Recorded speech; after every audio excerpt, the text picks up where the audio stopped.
The Orkney Islands of Scotland, a land of rich history. Norse influences abound in islands that have been settled since 6000 BCE. Today it is known as the home of one of the greatest distilleries in the world, Highland Park. But what isn't as well known are the beginnings of Highland Park and the intrigue surrounding its founder, Magnus Johansson.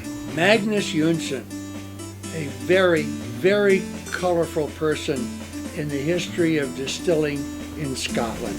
Magnus was a direct descendant of the Vikings, and the Viking spirit was always within him. Magnus was a very, very busy man. By day, he plied his trade as a butcher, and come Sundays, he worked at the church. But Magnus was leading a double life. By night, he was a smuggler. In Scotland at the time, it meant that he was an illicit distiller, smuggling his whiskey all over the Orkney Islands and northern Scotland. His use of the church was double-sided.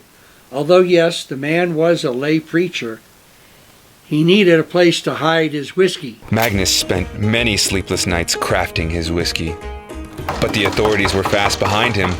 Magnus was eventually arrested by Robertson and Pringle, the taxmen, and forced into legal distilling, founding Highland Park Distilleries in 1798.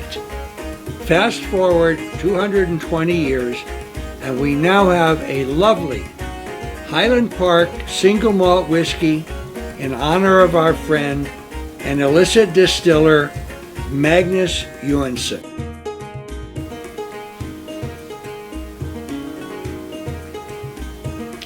That is lovely. It is light, it's crisp, it's clean.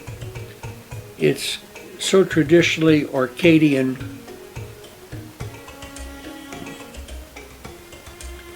Magnus would be very, very proud of this whiskey. Sláinte!